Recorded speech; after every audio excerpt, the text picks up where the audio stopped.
are in Paros, Greece, and I'm with Patricia, our private tour guide. She's been absolutely amazing. Patricia, I'm just going to ask her a few questions about where we've been, the things that I really liked, the beautiful places I really liked. And this is our third island that we're visiting, and so far it's my absolute favorite. Tell me where we started. So we first started at your hotel that's in Nausa, situated in the northern part of Paros, and from there we drove up to the top village. The name is Lefkes, and on the way to Lefkes we stopped in Kostos and had a nice view over the island of Naxos in the east side of the island of Paros. We drove through Kostos, a little town on the mountainside, you would say, not touristic. So Lefkes, yes, I loved, right? It has a bunch of shops. Yes, and it was once the main town of Paros because the fishermen in the 18th century, they moved from the coastline from Nausa up to Lefkes to protect themselves from the pirates that were coming to the island. So from Lefkes they could see the ships coming in from the ocean from a distance and hide themselves there in the mountains.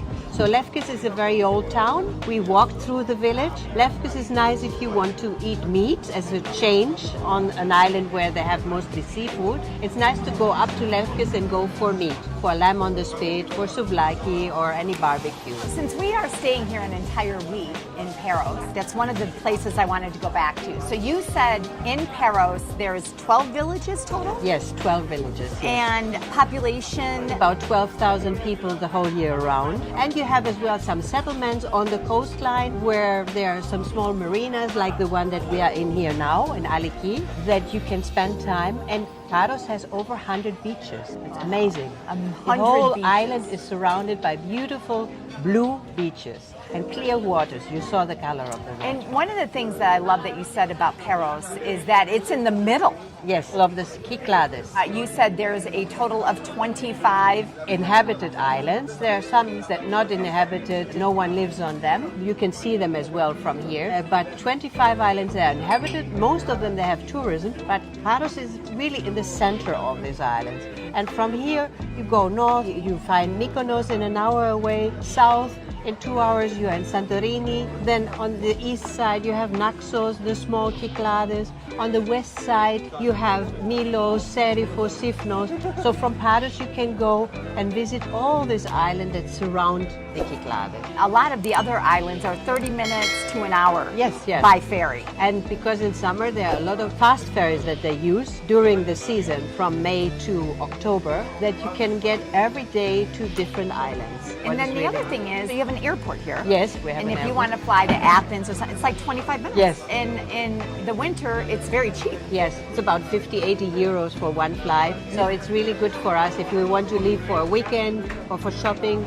or many people that go to the doctors, to the mainland, because it's more organized there. And from Athens you can fly as well everywhere. I mean, it's easy to get to all over Europe from Athens. And so after we went to the beautiful village, then we went down by the water. So where did we go? The first stop that we did after Lefkes was Pisolivadi, a small fishing marina, a little settlement that is really beautiful with a nice beach there. And opposite you have, like here, as well as some restaurants on the water where you can have fresh fish from the fishing boats that bring in the fresh fish. Wasn't there a certain restaurant that you recommended? Yes, Halaris restaurant is my favorite, and it was the first that really started to bring Pisolivadi up because the family, they came over from Santorini. Her husband is the fisherman from Santorini, and he has his boat there, and he brings every day fresh fish in that you can have at their tavern. After that, we drove along the coastline, along a nice beach as well, Logaras, organized beach with sunbeds and umbrellas, and it has as well some nice tavernas. You said the beach was really nice. You saw it from the top. It's a really nice corner and really protected beach as well. And what's it called? Logaras. Logaras. Yes. And there you have a family tavern. They have cooked food as well. You can go into the kitchen and you can choose what you like. It's really nice to go there. If you really want local cuisine and family, that's where you should go. And after that, we drove by the new Golden Beach where the windsurfers are. Which you have to go there. It was really cool, beautiful. But like you said, probably not a place that you want to swim because of the surfers. course, yeah. They don't see you when you're in the water. But then after a couple of 100 meters, you get to the new Golden Beach, and there you see, you have sunbeds, you have nice places where you can sit and relax and go and swim. The longest beach on the island, the Golden Beach, is a must to visit as well when you are here. And then, is that where Stella's place is? Yes, that's Stella Restaurant, one of the oldest taverns. From 1987 she existed. The mother is still cooking, she's now 75. The daughter takes over at noon and she's the one who serves the food, but the mother is the one who makes everything ready to start. And it's one of my favorite family taverns with a typical local cuisine that you can try there. Right. And then after we drove along the coastline all the way south to the other side, we are now on the west side where we can see Paros, and we stopped at the beautiful little marina of Aliki. That's where we are now. And we are sitting at Murayo restaurant.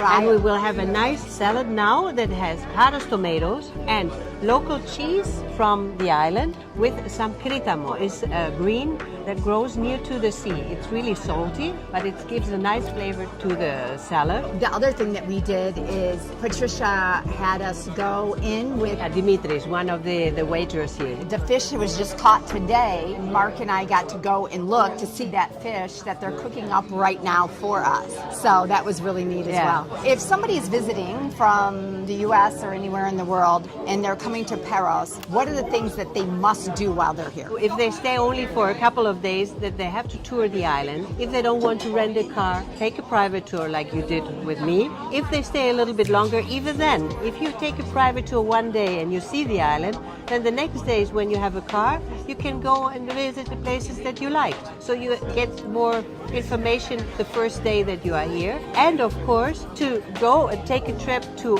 Paros, that's just next door, a day trip or just with a ferry for half a day, it's really close. And then maybe another day, a boat trip around the island to see the nice beaches from the ocean. Where would you stay? I would stay close to the villages where you can go in walking distance at night, go out and go for dinner, because then you don't need your car all the time because you want to drink a glass of wine. So maybe it's better to be close to Nausa or to Parikia. But if you don't mind driving, it's nice to stay at one of the small villages in an Airbnb and have your car to get around. If somebody was coming in and they wanted to do what we did and book a private tour, how can they get a hold of you? We have a website, of course. It's Paros Tours, and you find us there. We are a family business. It's just me and my husband. And many people, they book us through Viator, but because we have our own site, they can book right away through us. Patricia and Dimitris. Awesome. Yes. Thank you.